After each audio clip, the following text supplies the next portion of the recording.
Hello guys and welcome back to my channel. My name is Alex Gomez and on today's video I'm going to show you my sculpting process of Wonder Woman. This is gonna be a time lapse where I'm gonna be commenting over the video, and if you're new to this channel, don't forget to subscribe, like and comment and share with your friends. I will really appreciate it. So let's get started, guys. Okay, so I started with a base mesh that you guys can find on my ArtStation store. The techniques to do her whole armor was pretty much masking the pieces that I want to do, and then extract and kind of like decide the thickness. After I extract them, I use the smooth tool and I kind of like start polishing a little bit more. And after I have like a proper shape, I went to the series measure, and then I put a very low, probably 0.1 to 0.5 resolution for the amount of polygons that I wanted to do in the series measure. For the skirt was a little different technique that I showed in my previous videos.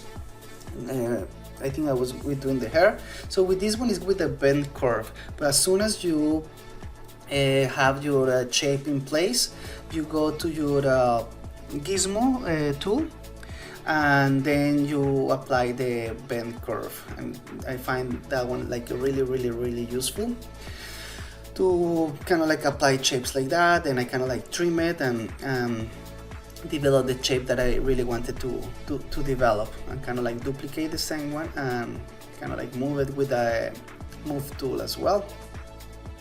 I started applying colors right at the get-go in this project because I think that I have a better representation when you start like not like an actual poly paint, but doing an actual like painting some filling up some colors. Kind of like I think that I have a better sense of what I'm doing.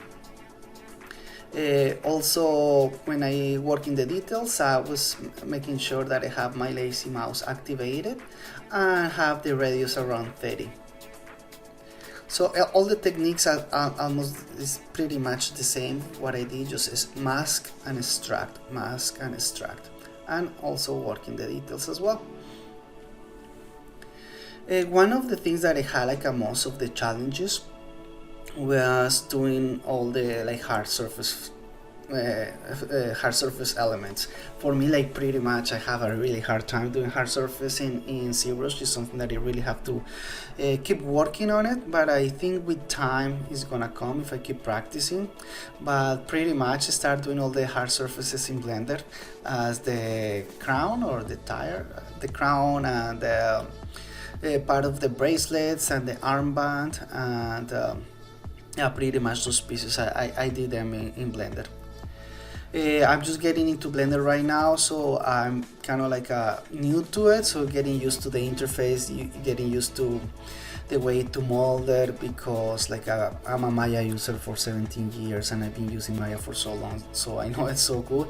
So making the change is a little bit difficult, but nowadays Maya is so expensive that for me it's really hard to afford when I'm doing freelance work. So I just want to switch to Blender because I have like a really amazing tools, but it's a bit difficult.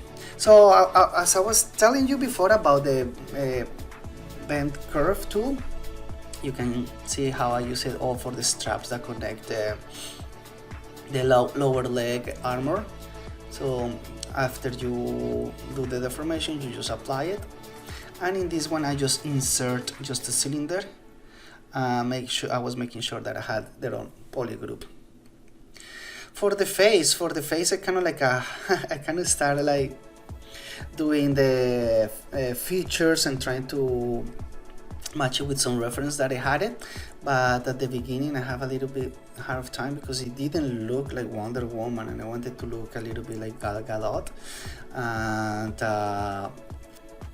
like every other sculpt that I do in the beginning doesn't look alike of what I want to do. I always start like modifying a little bit and giving more of a little bit more of the likeness when a little bit more ahead in the sculpting process. So as you're gonna see, the beginning is not gonna look like. I had like a bigger eyes, and I kind of like switch a little bit and put it smaller, and it was kind of like going around a little bit in circles without really. And I had a goal, but I didn't knew what kind of like workflow was gonna follow. I just was just doing it, and I think this is one of the reasons it took me a while to do the sculpting. But I wanted just to have like the principal shapes in place, like the nose, the mouth, the eyes, and after that I know that I can just start creating the likeness.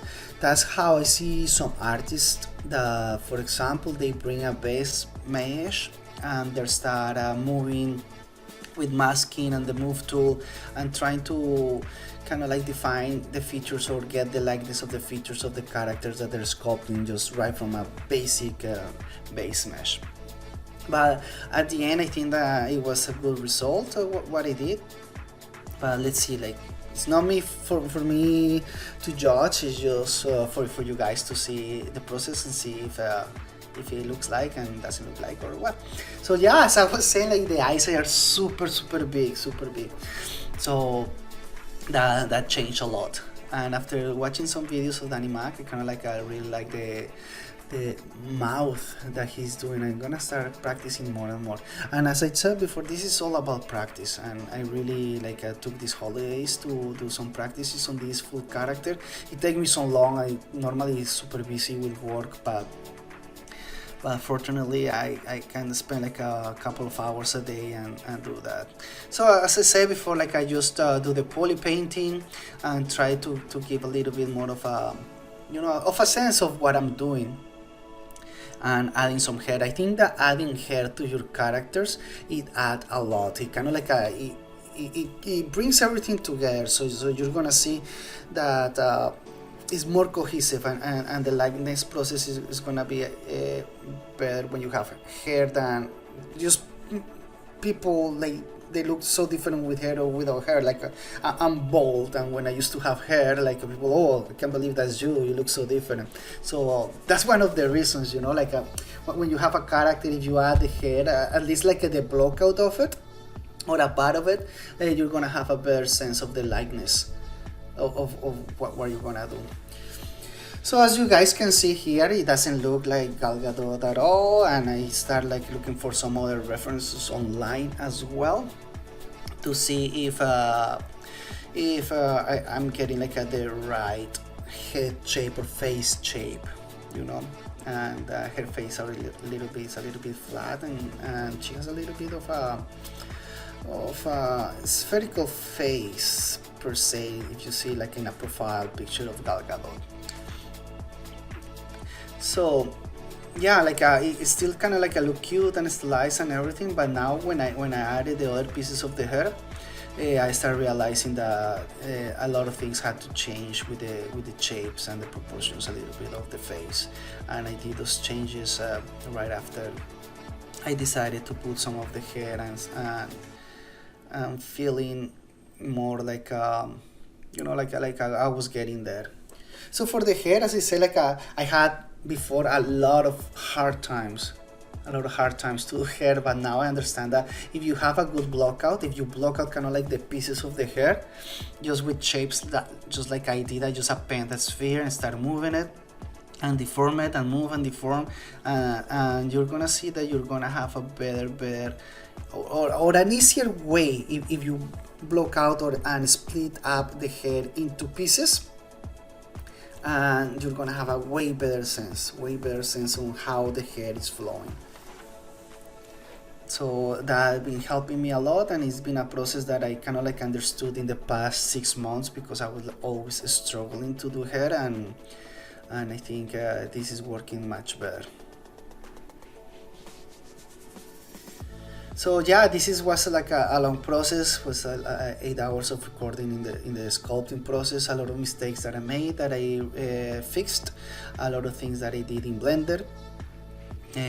But definitely, I need to keep learning Blender more and more, because I think it's gonna become industry standard eventually.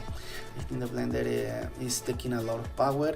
A lot of studios are kind of like tired with the way that Autodesk licenses are doing, not the business, but the license right now that they're doing per individual and not per seats. So every time you have a new individual, you have to get a new license. You just don't own the seat, or so it's kind of like a lot of people doesn't like that. So as I was saying, you see, like I changed the face and start poly painting a little bit more, and now she looks a little bit much better because I kind of like gave that shape of the face. But I have to look at a lot of reference of Gal Gadot's profile picture to get a little bit of that sense. And I say, like, you know, even though after I did a little bit of poly paint, I still was tweaking my shapes until I wanted to get like the desired result, which I was happy with it. I didn't want to get like that realistic, a little bit stylized, but it's still kind of like cartoony, but holding still her features. That's what I wanted to achieve, and that's what I want to, as an artist, to develop as a style, you know, kind of like have that likeness, but still keep my style intact, and it's kind of like a little bit hard to develop a style, and I bet every single artist is in the process. Sometimes people, oh, I love how you put your style in this piece, and you're like, oh, I just don't really know if I have that style yet, or, you know, I think people will recognize your style first than other people will than you recognizing your own style. So yeah, so I was kind of like a couple of comments that I have in past characters. It was kind of like, it makes me happy that people are recognizing a little bit of my style, but I don't think I have a really unique one. Maybe, but anyways. So yeah, I just decided to poly paint a little bit. All my textures I did in Substance Painter. I don't know if you guys want me to do some tutorials in Substance Painter and more tutorials in lighting. If you want to if you guys want to see that, just leave a comment and tell me, hey Alex, I would like to have some lighting tutorials. How do you light this? Or I'm open, like I'm a 3D generalist. And I know a lot about texturing, lighting, rendering, modeling, sculpting, a bit of rigging, not as much, and a little bit of animation. But if you guys want me to do a specific tutorial that doesn't have anything to do with digital sculpting or ZBrush, just let me know. I will be happy to do it. So I will be open to any suggestions that you guys might have. Okay. So for me, it's I want to share as much value as I can, as much how do I say this, knowledge that I have acquired during my experience in my career as a 3D artist. So anything that I can share with you guys and I can just definitely help you with, I will be happy to help. So at the end, I just decided to do the other, like, a secondary pieces of the hair. So I kind of like do a full block out of the hair, and then I add like a little bit of strands. When I created like Queen's Gambit, I kind of like made a mistake, and I put so many of those hairs, and kind of like I find it look funny, and I think that kind of combine the big pieces with the little pieces like that, I think that it gives a little bit of a nice style. So I think I'm never gonna like put as many pieces as I did before. So just combine the little hair strands with the block out. It will be, I think that will be the ideal or the best way to go. So thank you so much guys for sticking until the end of the video. I really appreciate it. Please comment, like, don't forget to subscribe. I'm gonna present some renders of this project, and yeah, I'm gonna see you next Friday as well. So take care guys.